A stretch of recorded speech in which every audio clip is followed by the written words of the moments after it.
Welcome back to TechKidFX for another Hbar price prediction update, and in this video I'll be giving you the latest developments that have been happening here on the Hbar chart, which at the time of this recording has lost the 20-day MA here on the 4-hour chart, which is now acting as resistance. We are also holding above a key area of support at around the $0.0566 mark. We have also continued to obey the Elliot structures, where we had been seeing a bit of a breakdown to the lower side in the formation of these larger Elliot wave count 2 in a move that has managed to get into the minimum retracement area, which lies between the $0.067 mark and the $0.04999 mark, in a move that gave us a low at around the $0.0545 mark. And I believe that whatever we are seeing at the moment is the start of an impulsive wave to the upside in the formation of this wave 3, and that is after seeing the low for this second wave to the lower side. And before I get further into the technical analysis, give you the short-term scenarios, and also sketch out my target areas to the upper side in the formation of that wave 3,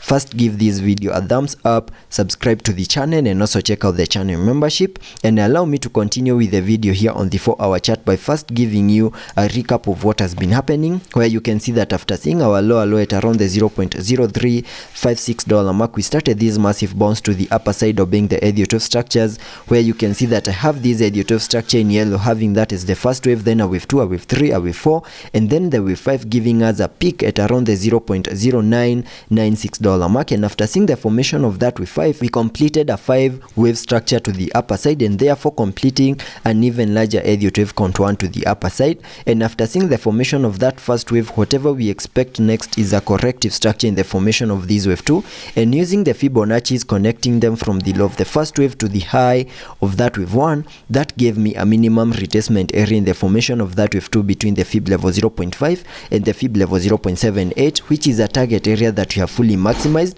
and also given us the low for that second wave. And I believe that we are now seeing the formation of that wave 3 and sketching out a target area to the upper side in the formation of that wave 3 by connecting the trend-based Fibonacci from the low of the first wave to the high of that wave 1, then dragging the fibs to the low of the second wave. That gives me a minimum target area to the upper side in the formation of that wave 3 at the fib level 1.618, and that is at around the $0.1564 mark, and that is the minimum that I'm expecting Hbar to do in the formation of that wave 3. And because of the impulsive nature in the formation of that wave 3, I'm also expecting to see a 5-wave structure in formation within the formation of that wave 3, having the wave 5 fully maximizing our target areas and also giving us the peak for that higher Elliot wave count 3 to the upper side. And I believe we are seeing such a 5-wave structure here on the Hbar chart, and that is better seen here on the 1-hour chart. So jumping to the 1-hour chart for further analysis and also give you the short-term scenarios that I'm expecting to play out,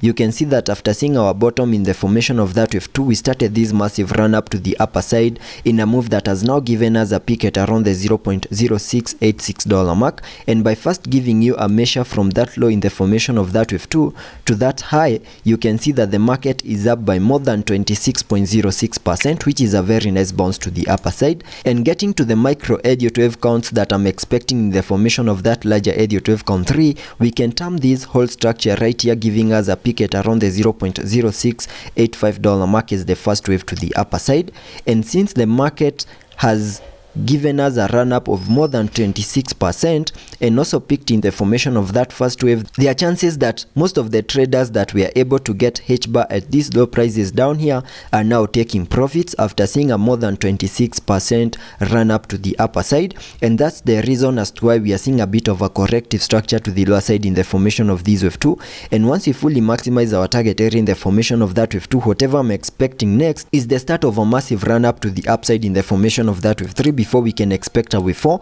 and then continue gearing up in the formation of that wave 5 and sketching out a target area to the lower side in the formation of this wave 2 by connecting the Fibonacci's from the low of the first wave to the high of that wave 1. That gave me a minimum retracement area in the formation of that wave 2 between the fib level 0.5 and the fib level 0.78, and I can mark that target area here on the charts like that, which is a target area that lies between the $0.0614 mark and the $0.0574 $73 mark, and this is a target area that we have managed to get to retrace into in a move that has now given us a low at around the $0.0589 mark, and it is within this blue target area that I'm expecting to see a reversal to the upper side in the formation of this wave 3. And since we have managed to get into the minimum retracement area, that now means we might have bottomed out in the formation of this wave 2, and there are chances that we might continue gearing up, see a break above the 20-day MA, manage to break above a key area of resistance at around the $0.0639 mark, and the moment we manage to break above that key area of resistance, expect a retest, which is a success, continue gearing up in the formation of that wave 3.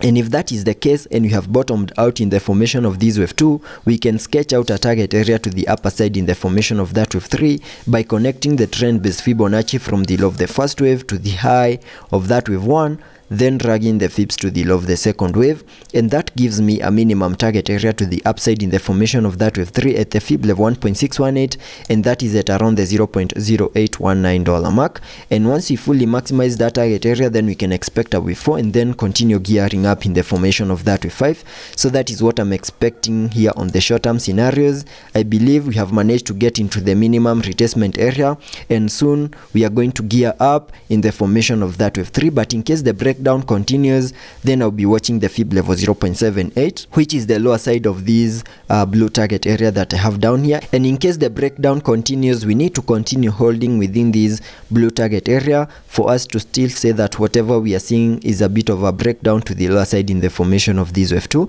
So that is what I'm expecting here on the short-term scenarios. And getting back to the 4-hour chart to take a look at the indicators, on the RSI, we are trading at around the 43 mark, meaning we have massive room for us to fully support higher prices in case the reversal starts in the formation of that wave 3. But in case the breakdown continues, that movement will still be supported on the RSI. Also taking a look at the market, we have been able to print a bullish cross, a bearish cross, fully supporting lower prices here on the charts. So let's be patient and see how that plays out, and I'll be keeping you updated.